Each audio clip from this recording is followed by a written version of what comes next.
Je m'appelle Éléonore, et je suis médecin depuis presque aussi longtemps que je suis la femme de Richard.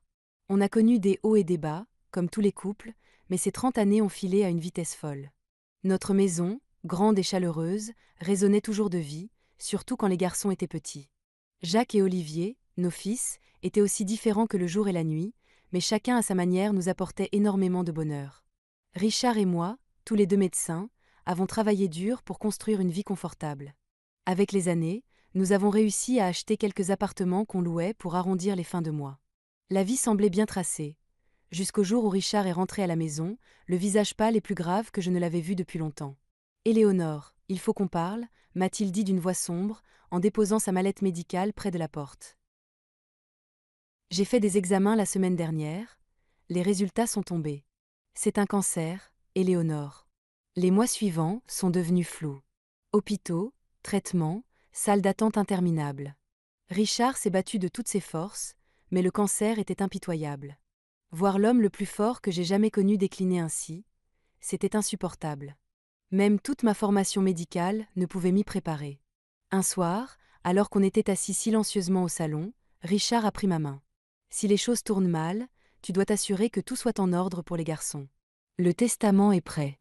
Tu ne manqueras de rien. Peu de temps après, il est parti.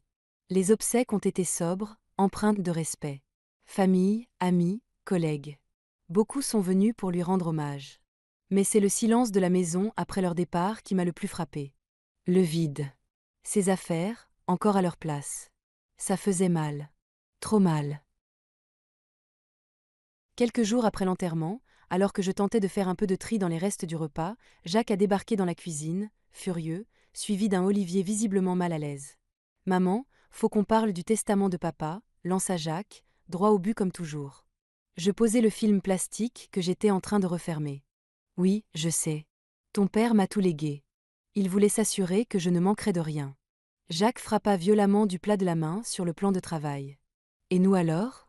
Olivier et moi, on compte pour du beurre? C'est injuste. Olivier essaya de calmer le jeu. Jacques, allons, ne réagis pas comme ça. Maman est encore en deuil. On peut en discuter sans se disputer. Facile à dire pour toi, t'es pas en train de penser à l'avenir, toi. Je m'appuyai contre le comptoir, écrasé par leur regard. Ton père et moi avons tout construit ensemble. Il m'a fait confiance pour gérer les choses. Mais je vous entends, Jacques. Mon intention n'a jamais été de vous écarter. Et donc quoi? Répliqua-t-il en croisant les bras. On attend? Jusqu'à quand? Jusqu'à ce que tu juges que c'est le bon moment pour qu'on ait notre part? Jacques, surveille ton ton. Lâchez-je, à bout. Je reste votre mère. Olivier s'interposa, main levée comme un arbitre. Stop. Ça ne sert à rien de s'énerver. Maman, il y a peut-être un compromis possible? Je hochai la tête en massant mes tempes. Voici ce que je propose, les appartements que votre père et moi avons achetés en ville. Oui, cela, m'interrompit Jacques. Je lui lançai un regard qui disait clairement « Laisse-moi finir ». Vous en prenez un chacun. À vous de voir si vous voulez y vivre ou les louer. Et pour vous aider à démarrer, chacun recevra 210 000 € des économies. Jacques se mit à réfléchir, visiblement en train de faire ses calculs. Et le reste? La maison, l'argent? Le reste, je le garde pour l'instant. À mon décès, tout vous reviendra. C'est ce que votre père souhaitait. Jacques semblait encore prêt à répliquer, mais Olivier lui donna un coup de coude. C'est déjà une bonne base. Elle ne nous laisse pas tomber. Jacques finit par hocher la tête, à contre-cœur. D'accord. Mais je veux que ce soit écrit noir sur blanc. Pas des surprises, maman. Bien sûr, répondis-je. On fera tout officialiser. Quand ils quittèrent la cuisine, j'entendis Olivier chuchoter à Jacques. Fiche-lui la paix, elle fait de son mieux. Jacques marmonna quelque chose que je ne compris pas, et que je n'avais pas envie d'entendre, de toute façon. En lavant la vaisselle, je me demandais si Richard nous voyait. Et ce qu'il penserait de tout ça. J'espérais faire les bons choix, mais le temps, ce drôle d'ami, seul lui le dirait. Un après-midi ensoleillé, un de ces rares jours où tout semble aller bien, Jacques est venu me présenter Isabelle. Ils ne sortaient ensemble que depuis peu, mais il était déjà fou d'elle. Ça se voyait dans la manière qu'il avait de s'agiter autour d'elle, ce qui ne lui ressemblait pas du tout. Dès qu'elle a mis un pied chez moi, Isabelle a dégagé une assurance presque déroutante. Ultra apprêtée, elle est entrée dans le salon comme si l'endroit lui appartenait, en lançant à peine un bonjour. Ses yeux ont tout de suite scruté la pièce. Jolie maison, dit-elle en rejetant ses cheveux en arrière avant de s'asseoir sans y avoir été invitée. Jacques, lui, souriait comme un idiot à côté d'elle. J'ai forcé un sourire, tentant d'être une hôte convenable. Merci Isabelle. Tu veux quelque chose? Un café? Un thé? Un café, ce serait parfait, répondit-elle, puis se tourna vers Jacques. Chérie, fais bien attention, noir, sans sucre. Jacques acquiesça et fila à la cuisine, me laissant seule avec elle, dans MON Salon, à me sentir comme une invitée. Un silence gênant s'est installé, jusqu'à ce qu'elle le brise. Alors, Jacques m'a dit que vous étiez plutôt à l'aise financièrement, dit Isabelle, tout en scrutant ma déco d'un œil critique. Je suis habituée à un certain standing, vous comprenez, mes parents y ont toujours veillé. Tant mieux, répondis-je, ne sachant pas vraiment quoi ajouter. Jacques revint avec le café et tendit sa tasse à Isabelle. Elle en prit une gorgée, puis grimaça. Mouais, ça va. Elle se redressa sur le canapé, sûre d'elle. Bref, on a beaucoup parlé de notre avenir ensemble. On prévoit déjà les choses, vous voyez? C'est une bonne chose, dis-je en lançant un regard à Jacques, espérant qu'il m'aiguille sur la direction que prenait cette discussion. Isabelle posa sa tasse avec délicatesse, mais sa voix, elle, était directe. Justement, en parlant de prévoyance, on réfléchissait à la répétition du mariage. Je veux quelque chose de spécial. Jacques vous en a sûrement parlé. J'ai repéré un lieu parfait pour le dîner de répétition. Mais, c'est un peu cher. Environ 28 000 €. Je faillis m'étouffer avec mon café. 28 000 € juste pour un dîner de répétition? Jacques intervint aussitôt. Maman, c'est important pour Bella. On veut bien commencer notre vie ensemble. Je posai ma tasse, sentant monter la tempête. Écoutez, c'est une sacrée somme pour un simple dîner. Isabelle, il faut rester raisonnable. Son visage se ferma aussitôt. Raisonnable? Jacques m'a dit que vous en aviez largement les moyens. Je ne vois pas pourquoi on devrait se contenter de moins pour quelque chose d'aussi essentiel.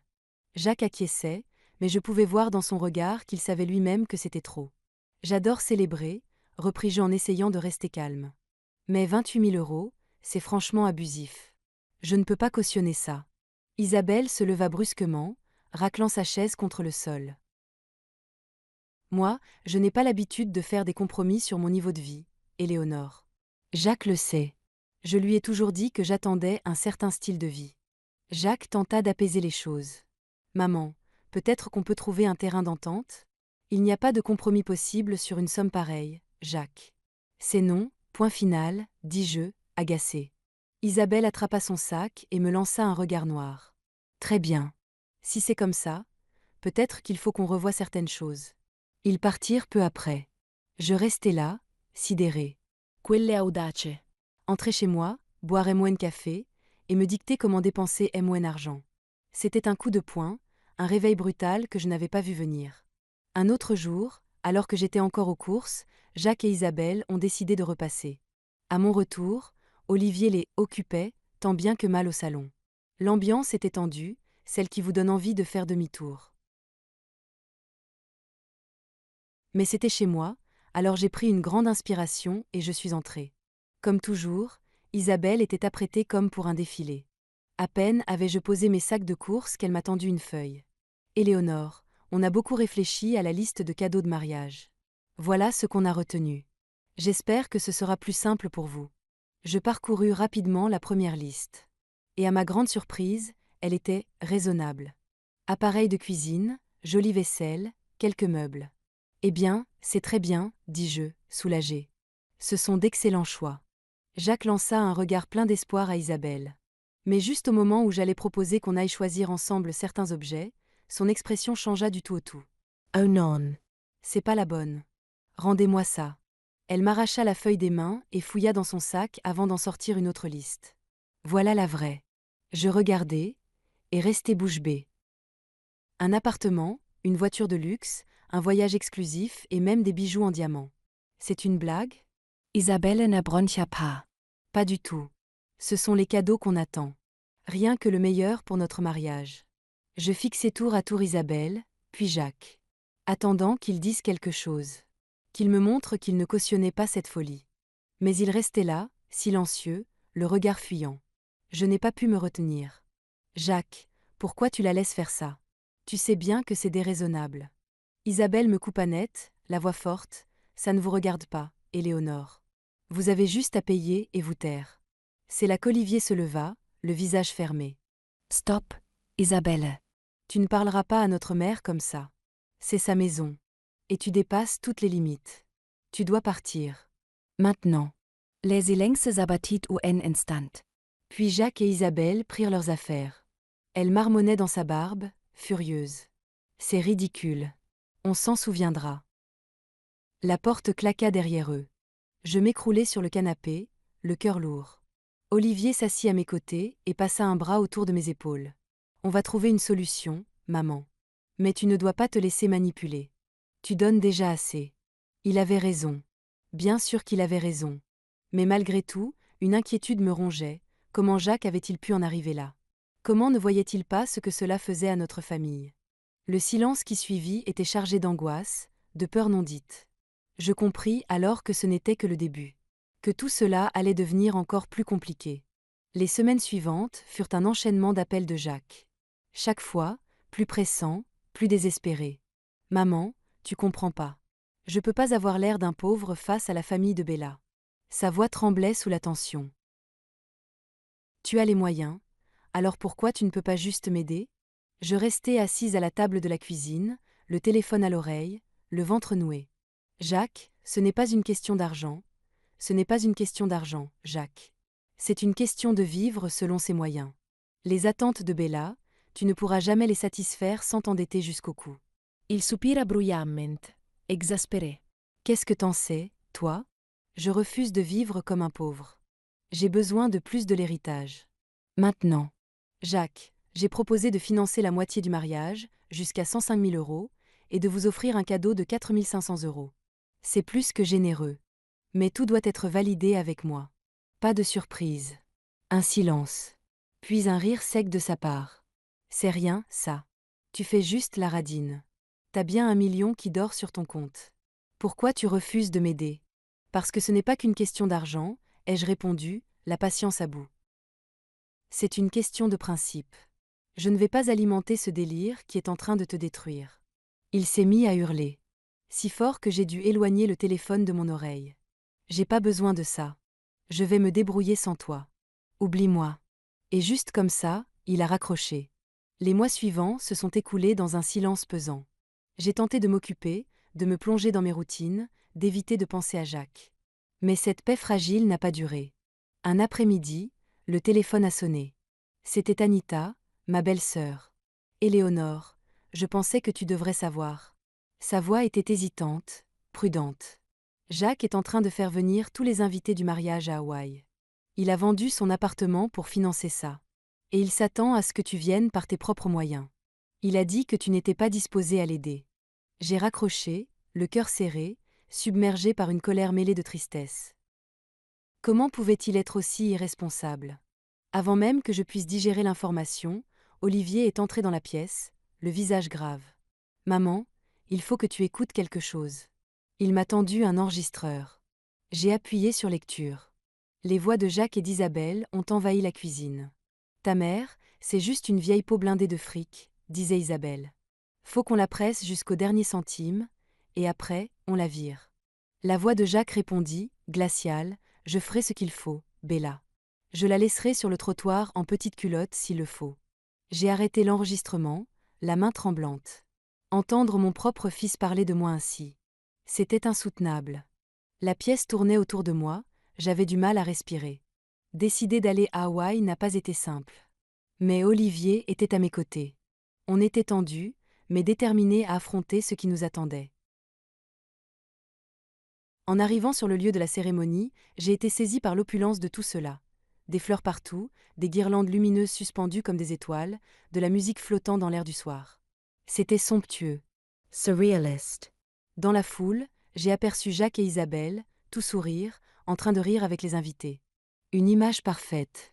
Mon cœur s'est serré.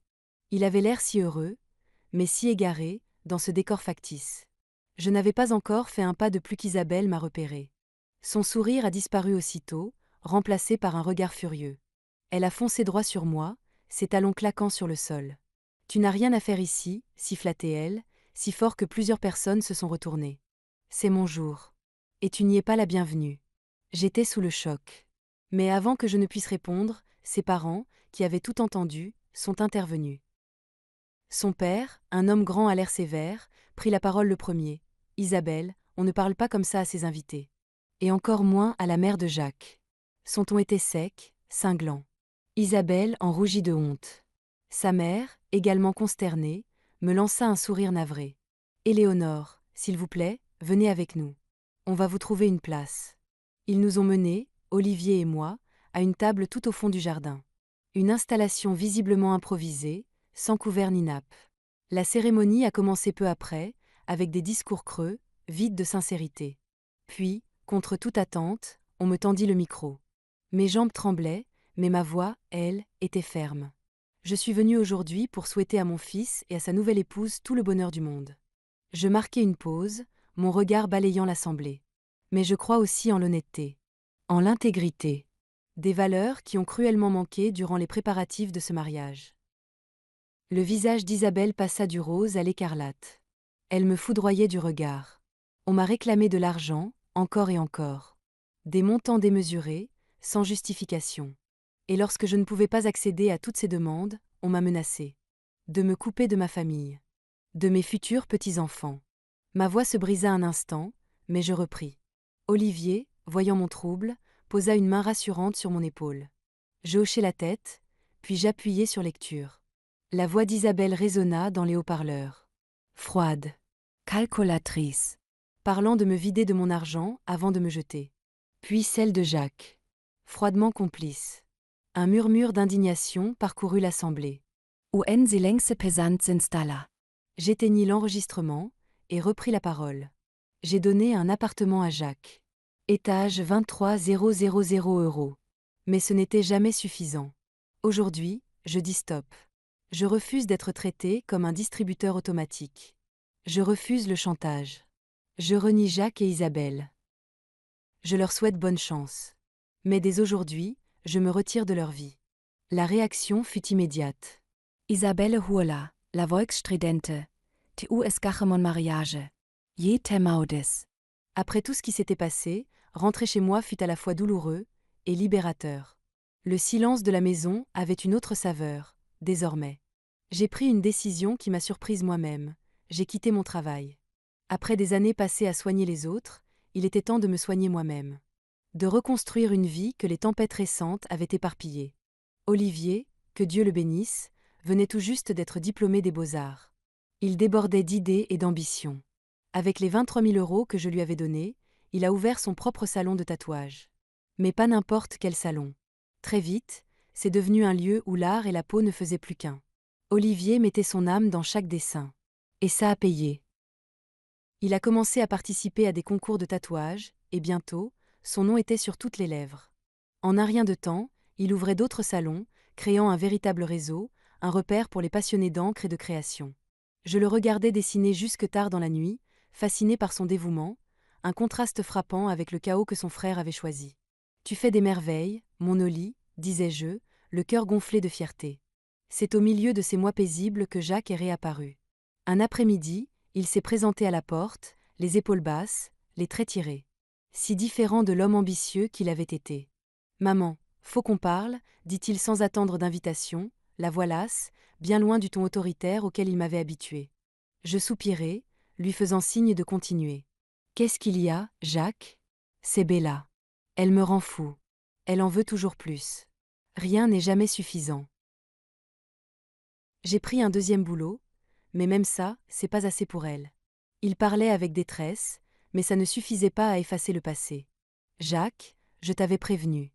Je t'ai dit que vivre comme ça, avec une femme comme elle, c'était intenable. » Il se frotta le visage, submergé. « Je sais bien. Mais je pensais. » Sa phrase s'évanouit dans un soupir. La lassitude remplaçait les explications. « Tu pensais quoi ? Que l'argent allait tomber du ciel.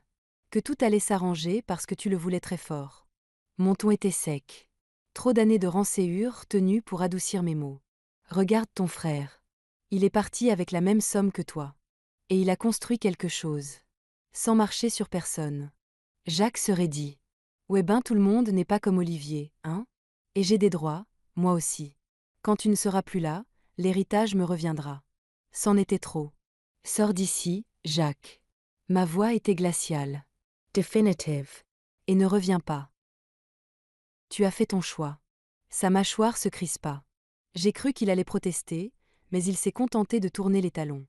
La porte claqua derrière lui. Je restai là, dans le silence qui suivit, tentant de reprendre mon souffle. Olivier descendit les escaliers, ayant entendu la fin de notre échange. Ça va, maman? Je hochai la tête, l'enlaçant. Maintenant, oui. Grâce à toi. Concentrons-nous sur le positif, sur ce qu'on peut construire. Il me serra dans ses bras. Dans ce moment-là, j'ai su que malgré toutes les douleurs, le chemin en valait la peine. On savait, lui et moi. Et c'était suffisant pour avancer. Après la tempête Jacques, notre foyer retrouva une paix que je n'avais pas connue depuis des années. C'est dans ce calme qu'Olivier m'a présenté Sarah. Elle était tout ce qu'Isabelle n'avait jamais été, douce, humble, sincèrement attentionnée. Leur relation grandit avec le temps, solide, tranquille. Et un jour, ils annoncèrent leur fiançailles. Le mariage, à l'opposé de l'extravagance de Jacques, fut une cérémonie simple et émouvante, dans notre jardin. Des fleurs du potager, des guirlandes faites maison, et un petit cercle de proches. C'était parfait. Pendant la réception, j'ai tiré Olivier à l'écart. Tu as choisi une femme merveilleuse, dis-je, la voix chargée d'émotion. Il serra ma main avec tendresse. J'ai eu un bon exemple. La vie accéléra après ça. Ils vendirent l'appartement que je lui avais offert, y ajoutèrent quelques économies, et achetèrent une petite maison pleine de charme, à quelques kilomètres. Un après-midi ensoleillé, on prenait le thé dans leur salon quand Sarah m'annonça une nouvelle. Éléonore, on attend des jumeaux. Ses yeux brillaient d'émotion. J'ai failli faire tomber ma tasse. Des jumeaux? Mon Dieu, quelle merveilleuse nouvelle. Olivier rayonnait. La fierté se lisait sur son visage. On voulait que tu sois la première au courant. On est tellement heureux, maman. Des jumeaux? Répétais-je en laissant les mots s'ancrer dans mon cœur. Des petits-enfants. Un nouveau chapitre. Un que j'étais impatiente d'ouvrir. Quant à Jacques, les nouvelles étaient rares. La dernière fois qu'on m'en avait parlé, il avait divorcé d'Isabelle. Elle était repartie avec presque tout, le laissant repartir de zéro dans une autre ville. Malgré tout ce qu'il m'avait fait, ça me faisait mal de savoir qu'il vivait dans la difficulté. Par ses propres choix. Un soir, alors que je feuilletais de vieux albums photos, Olivier s'assit près de moi. Il tomba sur une photo de Jacques et moi, bien des années plus tôt. Tu as des nouvelles de lui, parfois? Demanda-t-il doucement. Je secouai la tête. Non. Après tout ça, il a choisi son chemin. Et je dois respecter ça, même si ça me brise le cœur. Olivier passa un bras autour de mes épaules. Il reste mon frère, maman. Peut-être qu'un jour, il reviendra. Peut-être, répondis-je, sans vraiment y croire. Mais pour l'instant, on a de quoi s'occuper. Surtout avec ces deux petits à venir. Olivier sourit. Tu vas devenir la mamie la plus occupée de tout le quartier. On éclata de rire. Un rire chaud, plein de vie. Malgré le passé, les erreurs, les douleurs. Cet instant, là, avec Olivier, c'était tout ce qui comptait.